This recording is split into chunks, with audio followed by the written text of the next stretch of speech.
What are the other biggest red flags that guys do on dates in terms of communication, where they go, what they wear? Treating it like a meeting and not a date. So a lot of the men I work with have great jobs, really excel professionally, are good at communicating in work environments, but you do not communicate the same way on a date.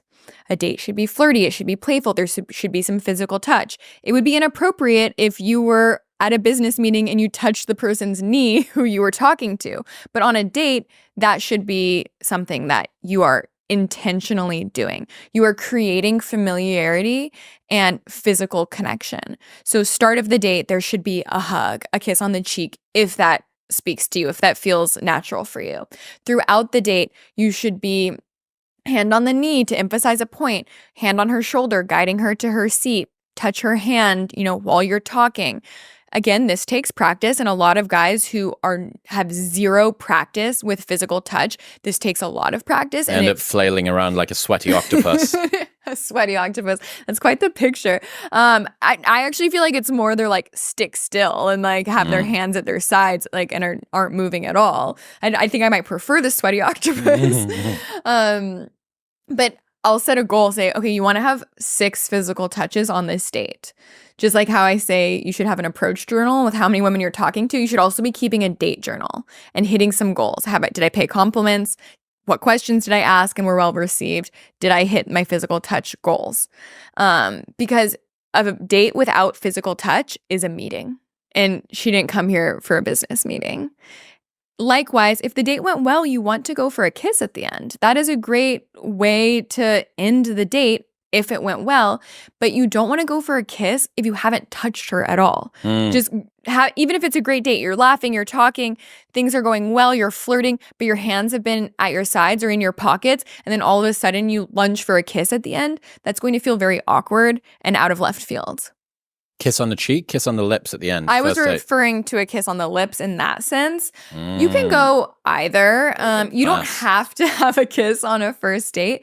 But I think if the vibe feels right and the date was good, then absolutely go for it. How many women do you think that's moving too quickly for? Some, and that's okay. But this is why you have to know if she doesn't want it, all you say is, no worries, like something to look forward to next time, or like no pressure. That's a cool response. Yeah. That's a fun response. I had a client recently who told me on their first date, he asked if because I'm also a big fan, if you're not sure about anything physically, just ask. Like, stand next to her, stand close to her. Okay, this is a good sign. She's open to standing close to me. We're looking at each other's eyes. Signs are pointing to yes. I'm still a little nervous.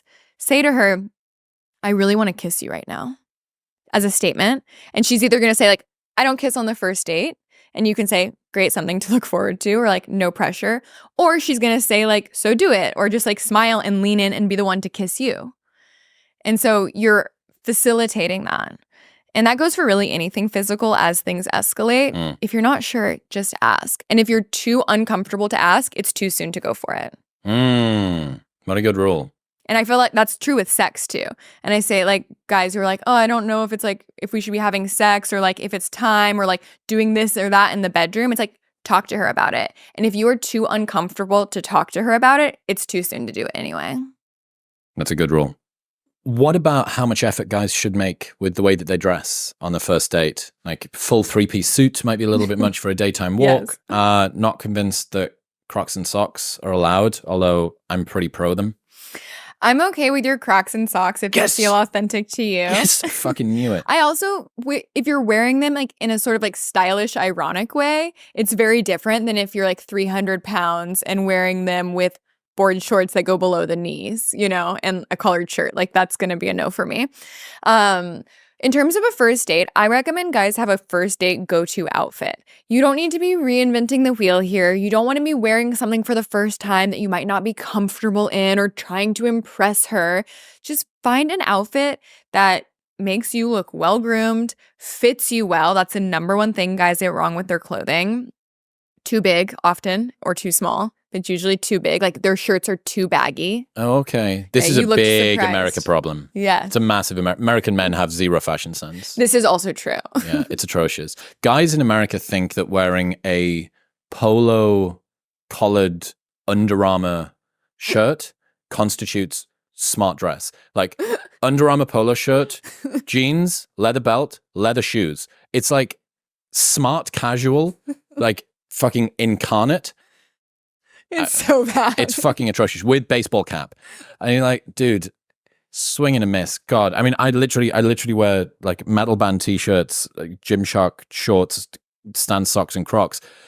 But I know that I can't wear an Under Armour shirt and claim that I'm going out dressed nicely. It's so bizarre. Like American guys. Yeah, why is that? Why is it like an America problem? Because you don't see, I was just in France and the men dress so well.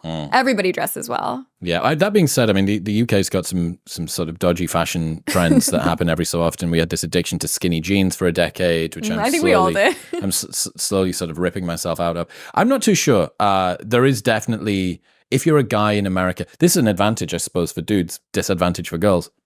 The bar is set unbelievably low for you to be a well-dressed man in America because almost every man dresses retardedly. They are. Honestly, they're on that sunshine bus trip. Yeah. You're not wrong. You're not wrong. And the bar really is so low. I have a stylist on my team for this reason, because even, I touched on this before, but even if you're doing everything right, but you show up to the date dressed like a dweeb, it's like, no, you don't look like you have your shit together. You don't look like you have self-awareness. And so if you can just get a few, and it doesn't have to be expensive items, it doesn't have to be, anything outside your comfort zone, but I recommend actually just working with a professional. It's a great investment, or doing it yourself, but just having a few go-to outfits, some nice staple pieces that you can mix and match. It goes such a long way. Talk about approaching women in person too. You want to leg up, look good.